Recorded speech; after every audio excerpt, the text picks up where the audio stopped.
welcome to the 16th meeting of the 46th year of the Rotary Club of Dublin and Worthington. Today's invocation and pledge of allegiance will be offered by Tom Rice. That's the R-I-C-E, Rice. Thank you, Tom. I almost tried to go to the triple duty there for a minute. That's right. The first time I visited Rotary, they said Tom Rice will be doing the invocation, and I started to stand up. I thought, you know, wow, this is some way to treat a visitor. Let us pray. Gracious God, we thank you for friendships that cannot be stopped by a pandemic. We thank you for Rotary creativity, finding new ways to serve when the former ways are temporarily unsafe. Bless this day, O God, and this opportunity to see each other and hear each other and work together to support the foundation and to support the mission of Rotary. Amen.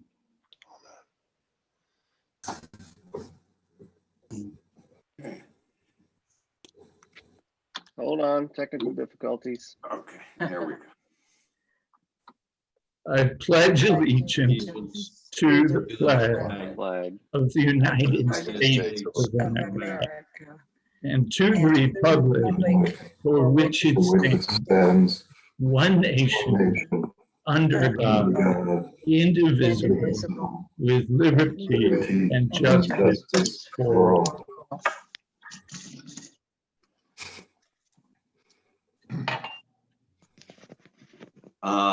Thank you, Tom. And right now, could President-elect Steve, could you introduce any visiting Rotarians and guests? Yes, I'm taking a look through the list, and the only guest I see is Dick Bird. Dick, thanks for joining us today. Not sure, do you want to say a few things or just give us a wave? I can't even see you on my screen. There you are. There you are. All right. Thank you very much. Well, I'm just here as a guest as part of the Rotary Foundation board. Perfect. Thanks for coming. I don't see any other guests or visiting Rotarians, so we'll go into Happy Dollars. Who's got one? Shirley's got one. Go for it, Shirley. Unmute yourself.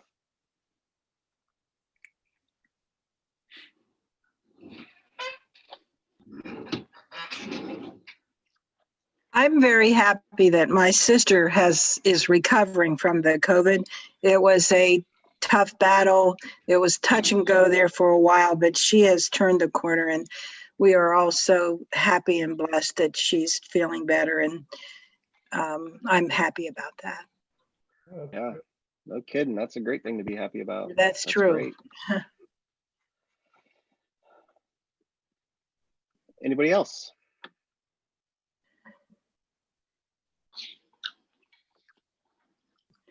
Dick, go ahead. Well, I'll talk a little more, but I'm happy we at least made our goal with the poinsettias. So Wow. I'm very That's pleased awesome. with that. I'm not sure my happy dollars are going to be very popular, but I'm very happy that it finally snowed. Well, then I'll be happy that at least one of us is happy. Good. Okay. And now we go to announcements. Who would like to go first? We've got quite a few today. I'll volunteer. Hi, Dick. Go ahead, Dick.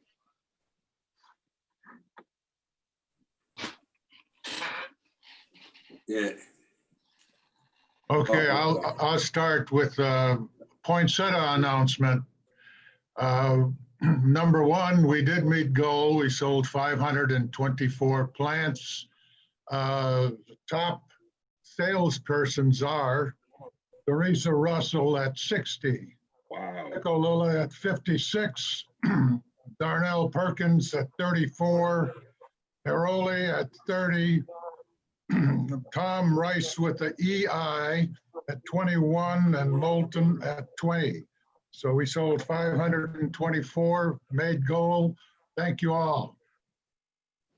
That's excellent, especially considering the pandemic. We actually had one of the highest sales, I think, of donations that we've had. We beat last year, which was total sales was the best I understand from many, many, many years.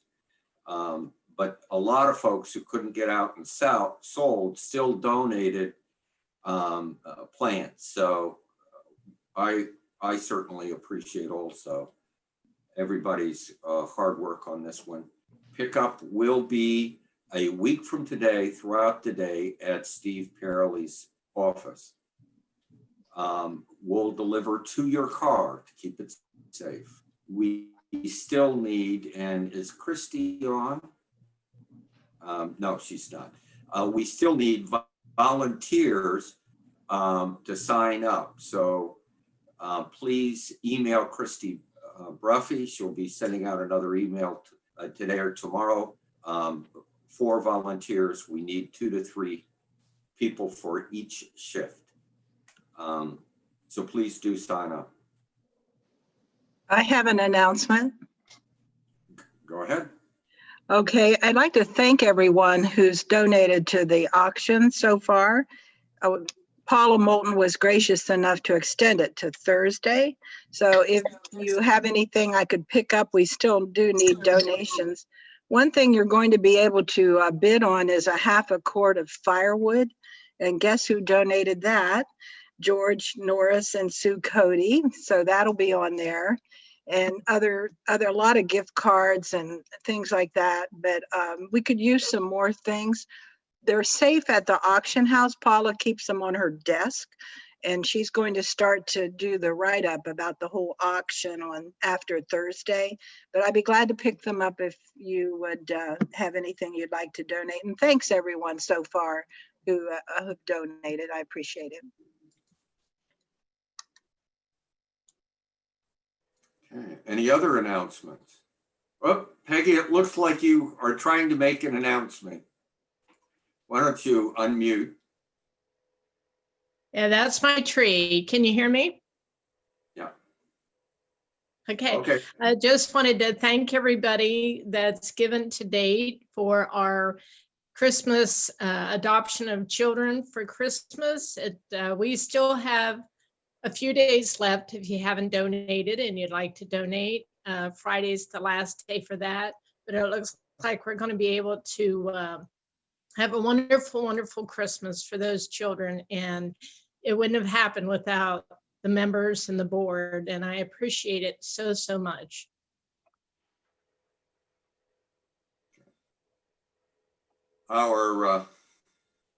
Steve, do you want to mention about the raffle?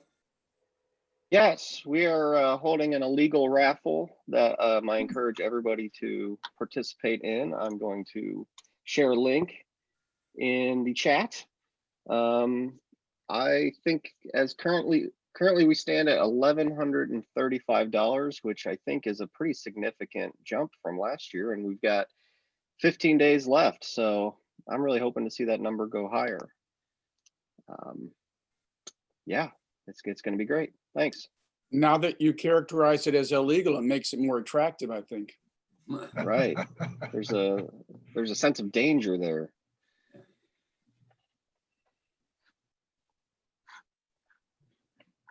Okay. Any other announcements?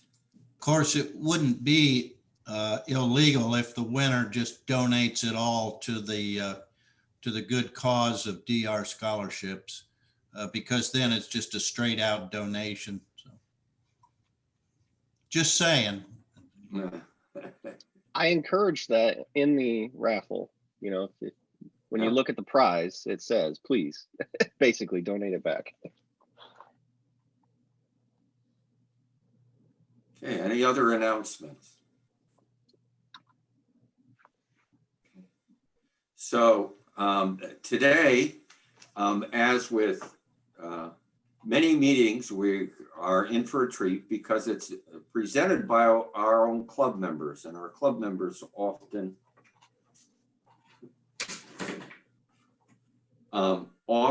do, in fact, make our best presenter. And that the presentation is by Tom Rice on our own club foundation. Tom has been a member of this club since 1984.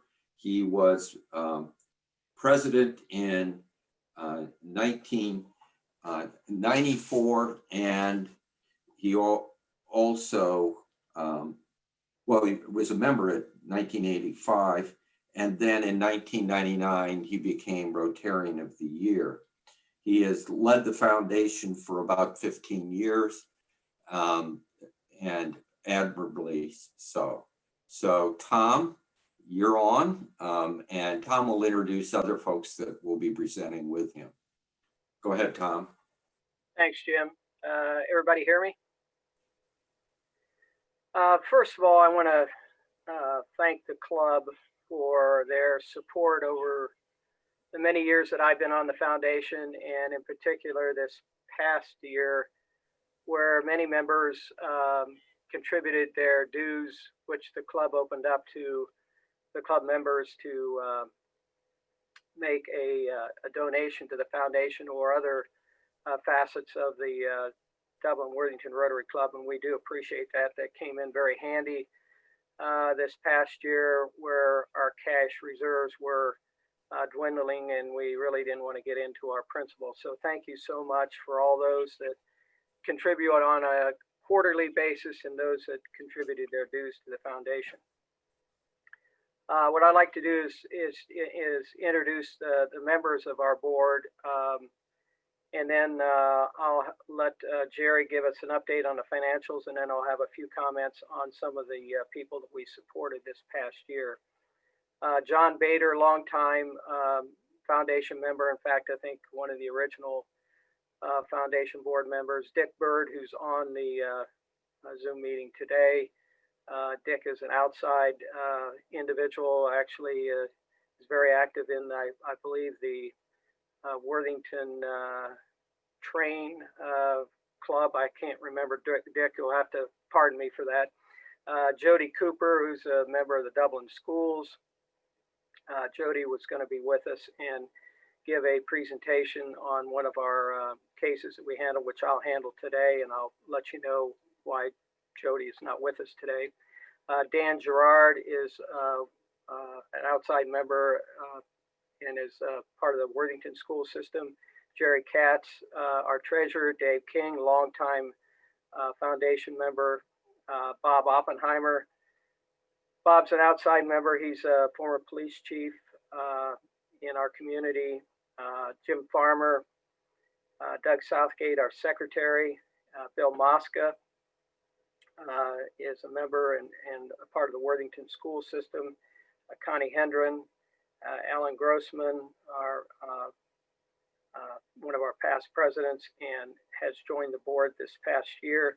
Heather Hines, who's a part of the Welcome Warehouse, and John Butterfield, our past president.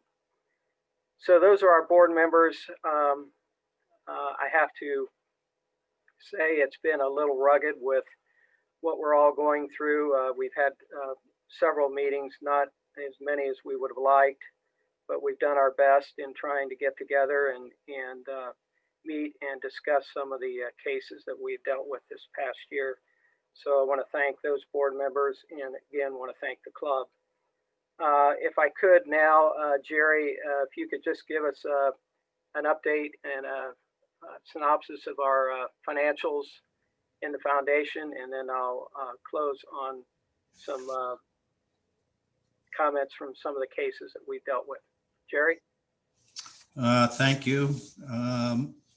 This past year, up until the end of November, of course, your foundation has actually granted just over $14,000 to those who are in need. 11,000 of that went for either a rent payment or a mortgage payment. Utilities, another $900. And then an assortment of other things make up the rest, but $14,000, just over 14. Last year at this time, that number was $11,000. So you can see there's a significant increase, frankly, to that. That would be actually a 29% increase. So the need is certainly there, and Tom will discuss more about where those funds went.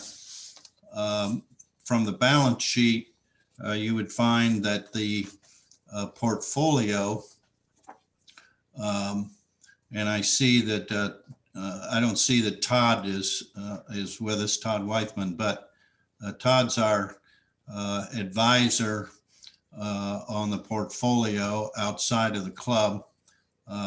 Not to say that there's plenty of advisors inside the foundation, but Todd is the broker and also helps us. But our portfolio now stands at about $180,000. It's up just over 12% for the year, from the same time last year. So there are working investments, and we're kind of anxious to see what funds those might throw off here at the end of the year. If there are any questions or comments, fine, just submit those in triple on the head of a match. Thanks. Just to add to what Jerry said, what I had mentioned earlier, we attempt to stay within the interest earned on our investments and the contributions by the club to maintain our principal and our investments. And this year, as I mentioned, with the support of all the club members, that really helped out with the increased cases that we had. So we want you all to know that our primary goal is to maintain our principal and hopefully not have to get into that at any point in the future, but we never know. So Jerry, thanks for your help with the financials, and Todd, and I think the board really appreciates the time you put in all the detail that you put into our financial reports. So we thank you for that, Jerry. So what I'll do now is Jody Cooper, who is a part of the Dublin schools, she could not be with us. We're not real certain if she's had an issue with the COVID. She's being tested. It's negative. It's negative. She was tested last night. Oh, good. That's great news. She was having some symptoms of a flu kind of situation. So we're happy that that's not the case. She's going to get well, and she doesn't have the dreaded virus that so many are going through. So thank you. So Jody I'm going to read the note that she had sent me that she was going to share with the club. And I'll just read it verbatim, and then I want to share with you some of the thank you notes that we've gotten from some of our cases. So Jody said, sorry, I cannot attend. We'd like to thank everyone for your support and dedication to help so many of our families facing challenging circumstances throughout the year.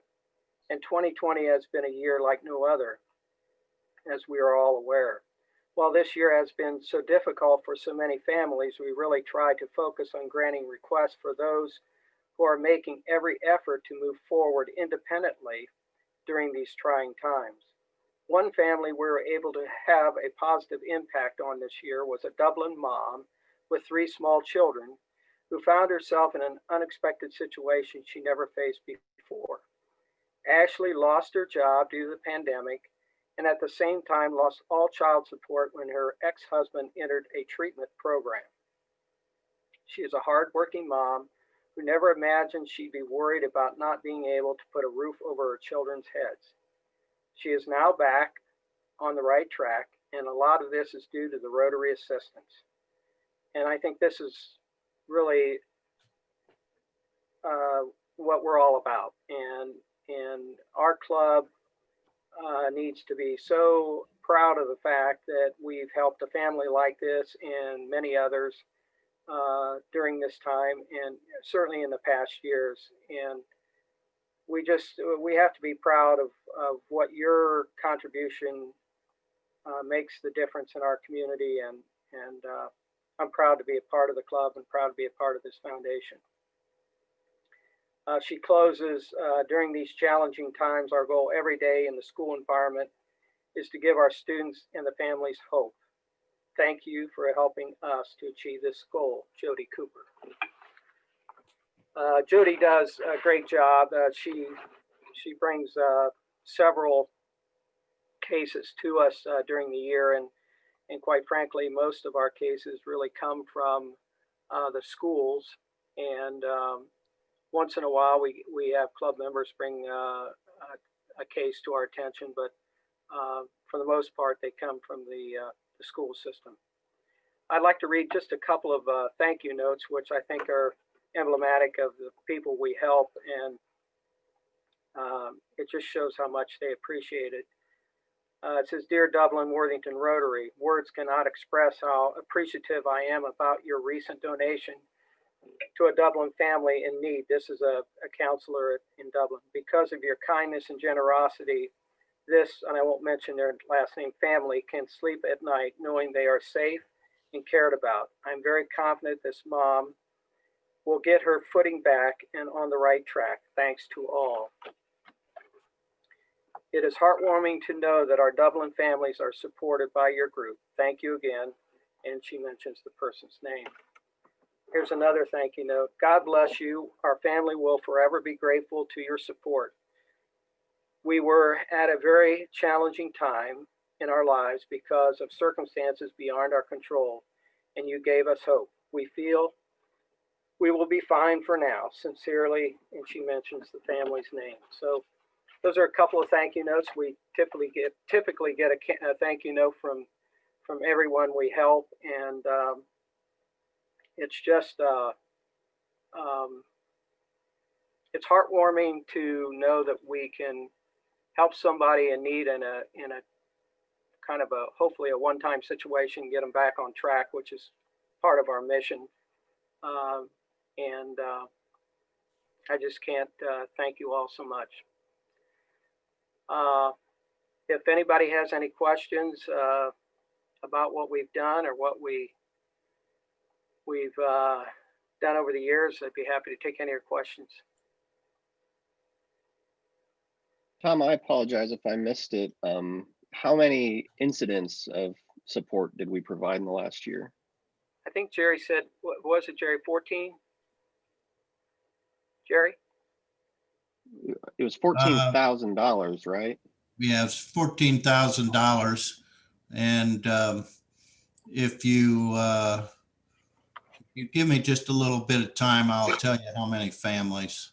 I'm guessing it was probably 8 or 9, maybe. I don't know. Jerry's got Good that. enough for me. And I'm curious to know how many of those, how many opportunities there were that we didn't get to serve. You know what? That's a good question. And I would say there was probably 1 or 2 that we did not support because it didn't meet our mission, or someone else stepped in before we were able to help them. I would say probably 95% of the time, each case that's brought to us, we find a way to help them out, either fully or partially. If I might add, Jody, and actually everybody, but in particular, certainly Jody. We screen these folks, and I really don't know how many opportunities there might have been, Right. but they're screened and they just don't fit our criteria. This is meant to be, as you all probably can remember, it's we help them and then they can carry on, that they're going to be able to survive. This was I hate to say a one-time event, but it's one of those times when you're just going from paycheck to paycheck. When the paycheck completely stops, it's not, we can't fix that. You really have to have some source of income to continue on. And so there may have been cases, may have been opportunities, but they're not real opportunities for your foundation. These folks got over the hump because it was a matter of money. But I also want to add, I think we all can relate.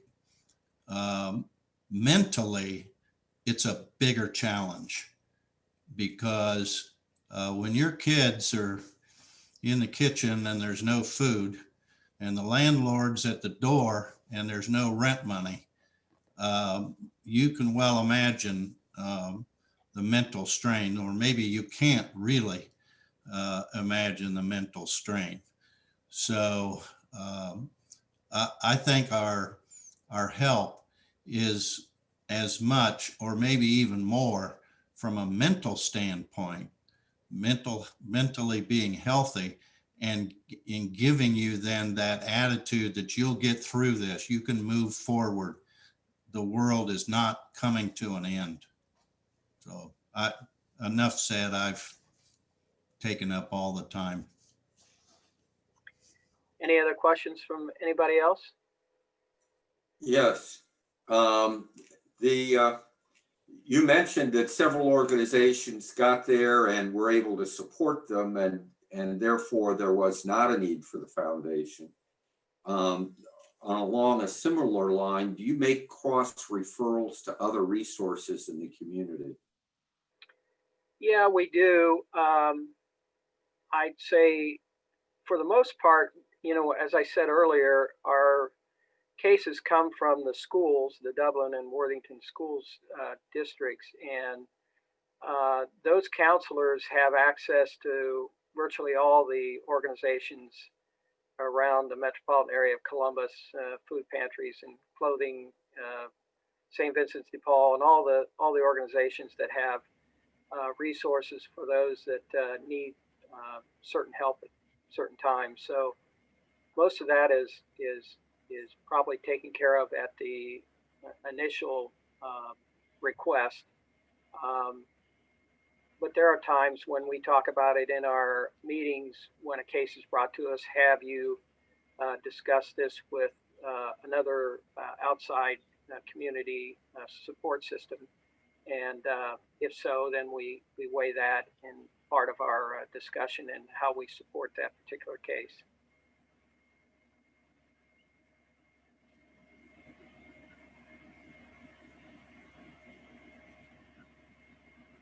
Anyone else? Questions? Hey, Tom, can you say something about the criteria? For example, does the family have to live in Dublin, Worthington? Yeah, the criteria is that they live in the school districts. Some live in Columbus, which are a part of the Worthington School District. So that's the criteria, is the Dublin Worthington School District, which covers quite a bit of an area. And I guess I find times it's hard to believe that people have these kinds of situations that live in our area, but it happens to everybody. So to answer your question, yes, Dublin Worthington schools, and that's our limits of our areas. you know, the criteria, you know, I wish I had I would run and get it real quick, but the primary criteria, and I got to give Dave King a little credit here. He helped author this, and it's really for a one-time emergency situation to get somebody back on track. It can't be a situation where we know it's going to be a cork in the side of a submarine that got hit by a torpedo, because it's not, they're going to be in the same situation next week or next month. So it's a one-time thing that we feel very comfortable that's going to get them out of a hole, and they'll be back on track within the next 30, 60 days. Some of these cases, we even go beyond maybe their request, because we feel that it will really help them get over the hump. Sometimes the request might be for 1 month's rent, and it's a situation where we say, let's do 2 months, and let's really help them out and get them across the goal line. So as I think Jerry mentioned earlier, our gifts are to really put somebody back on track, and that's the primary mission statement. Did I get that right somewhat, Dave? He gave me a thumbs up. Yes, that's a good explanation.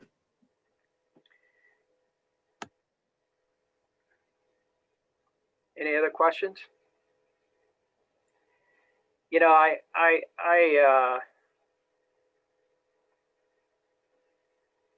I get a little emotional sometimes when we deal with some of these cases, because it's really kind of sad when you think about it, that people who are moving along in their lives and they have children and they get hit by a Mack truck, and we're able to help them out. That's really what is so gratifying about our foundation. And I think every club member needs to realize that their contributions are really going to some families that are really in need, and we're making a difference. And that's something we can certainly all be very, very proud of. And I'm proud of being a part of the foundation, and proud of being a part of this club.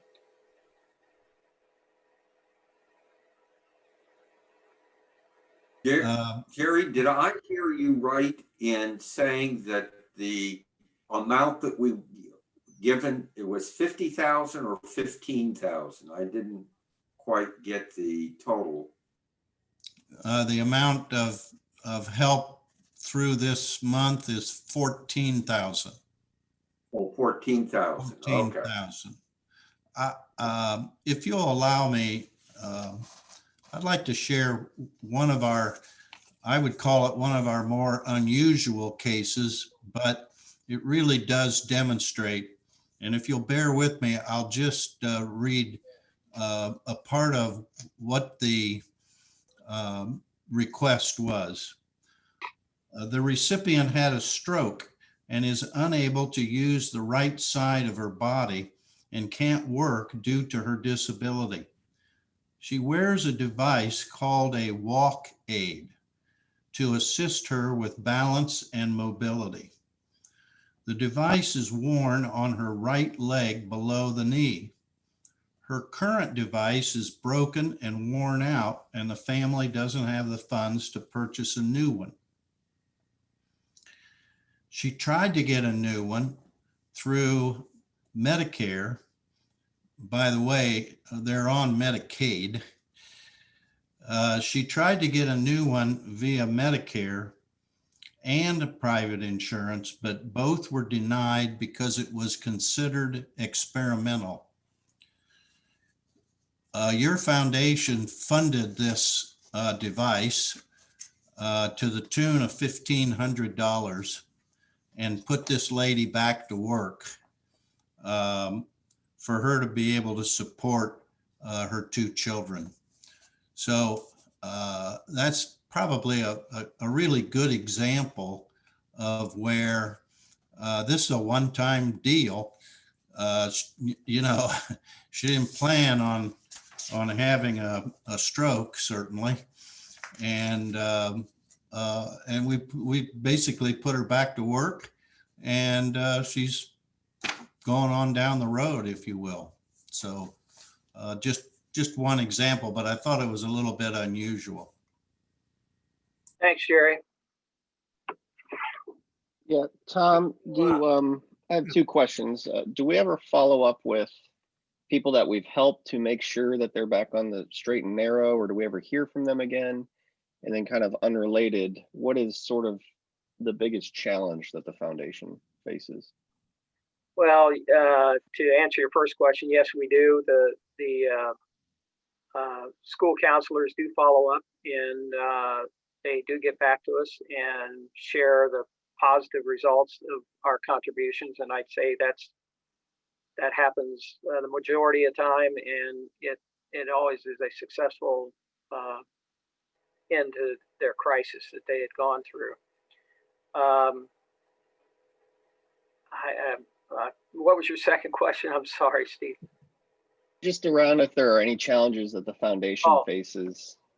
Well, I don't know if there's challenges other than, you know, we have a diverse group on our board, and I think we get a lot of good conversation from all of our members, questioning the criteria of a case, and I think they're very well vetted, and we want to make sure, as we stated earlier, that it's meeting our mission, and that it's going to assist a family or a situation in a way that will help them to get out of a crisis. I think our board members are very thoughtful and are critical thinkers of some of the cases that are brought to us. You know, we all take a vote. I'd say that 99.9% of the time, it's 100% in favor of the case. And I think we are very diligent in how we use our funds, and I want the board, or I want the club to know that we're not just a bunch of yes people. We do discuss it thoroughly and question the counselors from the schools to make sure that what we're doing is the right thing. We do have a case form that they fill out, which is a number of questions. It asks the counselor to ask questions such as how many people are in the family, how many people are in the schools, do you have other family members that can support you, what's the request, the amount, what's the situation. So it's all written out and documented before it's brought to us, and we distribute that prior to the meeting and discuss it then at the meeting.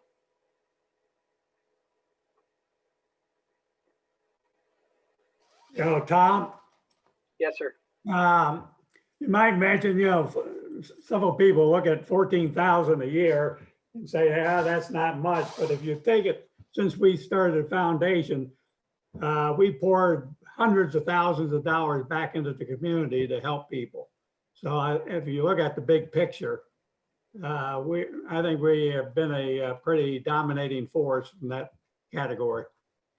Yeah, John, you know, that's something, Jerry, you could kind of dig into the history books of the foundation and just maybe get back with me, and the next time, next year, or maybe in a meeting, I can report how much we actually have contributed back. But I think John's right on. I mean, I would say I've been on the board since I was president, which I guess was in 92 or whenever it was. So that's what, 28 years. And I would guess we've given at least 10,000 a year, if not more. So you can do the math. That's quite a bit of money given back to the community. So, and then the foundation, John's been on it, I think, since its initiation. So we've given, as John said, hundreds of $1,000s back, and we've managed that through, for the most part, our investment income and the contributions by the club. And I think most of you know the foundation was really supported for its initial base of its principal from Jerry Ketchum. Jerry is I was just thinking about this the other day when I joined the club and I sat down at a table, and I think of the people that sat at that table are still many of my friends today. And I know the club used to say, you know, we need to mix it up. We need to see other people and engage other people. But I'll tell you this, I can name the people around that table today. Some are not with us anymore, that I sat with that are some of my closest friends today. And I got to really hand it to Jerry Ketchum. He donated several shares of a very lucrative stock at the time. And that really provided the base for the foundation's success in its investments. And so we really owe a lot to Jerry. And there are others who have made contributions too. So I don't want to not say that, you know, it's just Jerry, but I got to give Jerry a lot of credit.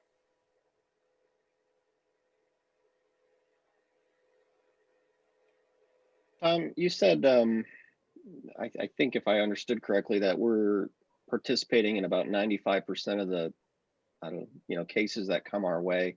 And if we don't participate in a case, it's because, most of the time somebody else is stepping in to help out. So can we take that to mean that the foundation is kind of meeting the demand in the community? I mean, it's not like we're turning away people because we don't have the funds, if I'm understanding that correctly.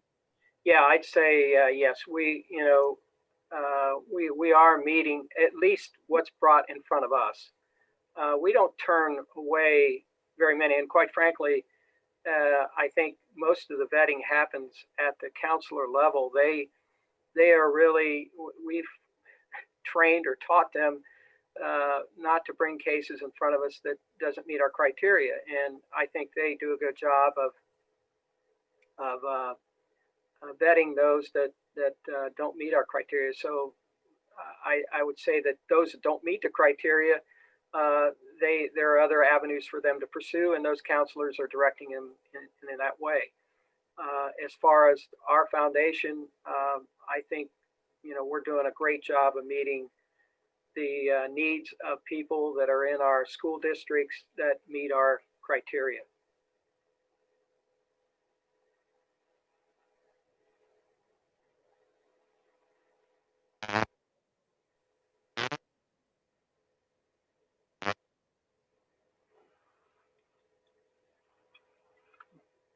Any other questions or comments? Can you hear me? Roger's trying And to. now, Yep, now. Go ahead, Roger. Now, Tom, are there any expenses involved with the foundation? Oh yeah, we always, all board members take a trip to Las Vegas every year at the expense of the club. No, the only expense we have is we carry an insurance policy to protect us, and that's like I think I want to say, Jerry, you can tell me you pay the bill, but it's like less than $300 a year, maybe $240 a year that we pay for an insurance coverage for the board members of the club. That's our only expense. Yeah, but see, when you give money to our foundation, it's 100% to charity. Absolutely, 100%. These other charities that we all sometimes give money to, that's not the case. No, there's not. We kid ourselves at our meetings once in a while. I won't mention a board member, but somebody will say, "Well, that'll take care of our expenses for our trip this year." So, the bottle, and all kidding aside, every penny that the club donates every penny that every member donates goes 100% to assistance of families that are in need and meet our foundation criteria. Good. I want everybody to know that. The total expenses, including salaries for all the board members, for your foundation every year, this is consistent now, it's $225 a year.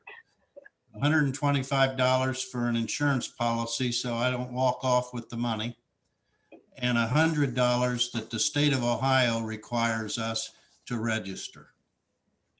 Thanks, Jerry. Tom, do you actually meet the families, or is it strictly just paperwork that you are going by? Do you actually go and present the money to them? How's that? What's the flow?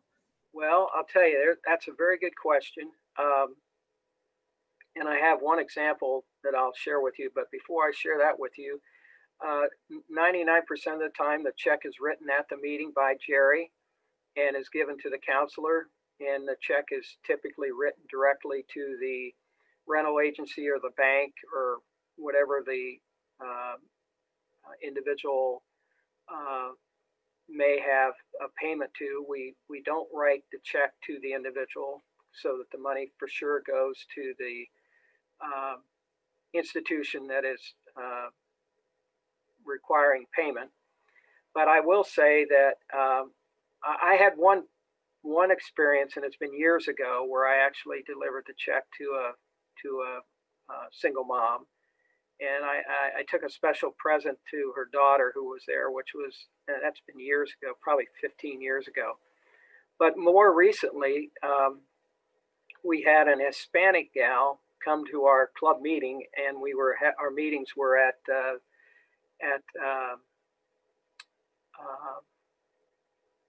oh, help me here. Panera had a senior moment there. I'm sorry. And she brought, I believe it was tacos that she had handmade, and they were unbelievable.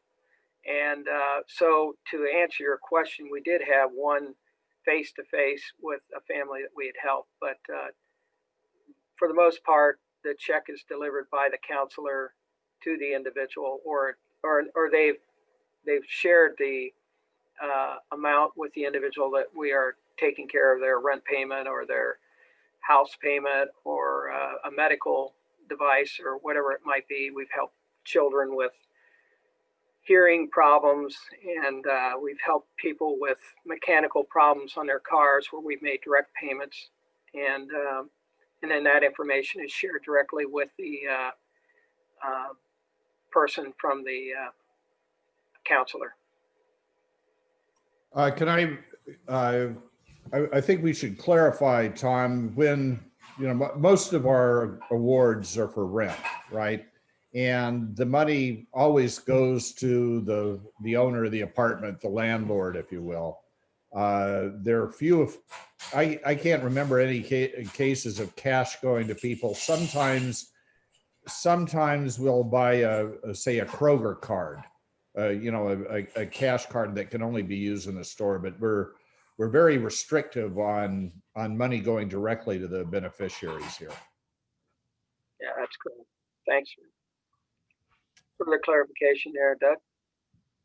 I should also say that, after those tacos, I'd love to have more clients show up, but there's a court order involving a couple of board members that sort of prevents.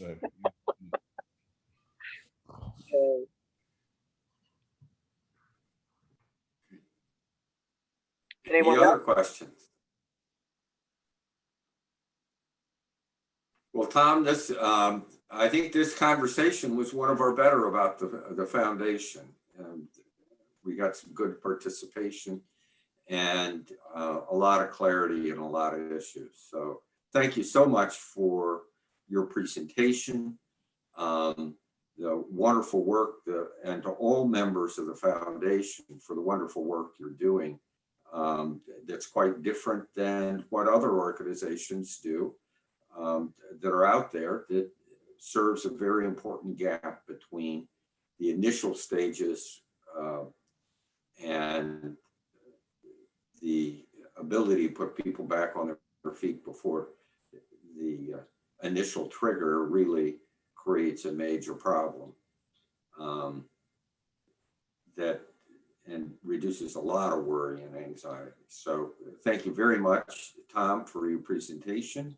Jerry, for your help in providing that critical information, and to all the board members of the foundation. So thank you very much. Thank you, Jim, and thanks to the whole club. We appreciate it.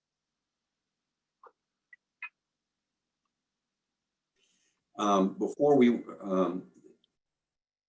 move on to our next areas, I do want to mention that we have another member and his wife next week presenting, and that's both Dave and Debbie Kittredge will present on America's Great Loop Adventure, 5,500 miles in a restored boat. So we're looking forward, Dave, to your presentation next week.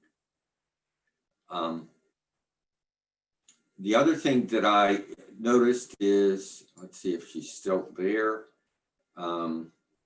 Christy, could you unmute yourself? If you're still there. Yes, you have a little bit of an update on the number of volunteers you have and if you have particular needs.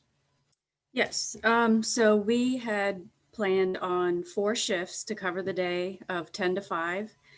And right now, honestly, if we just got 2 more volunteers, I think we'd be in good shape. We've got 7 signed up right now. Okay.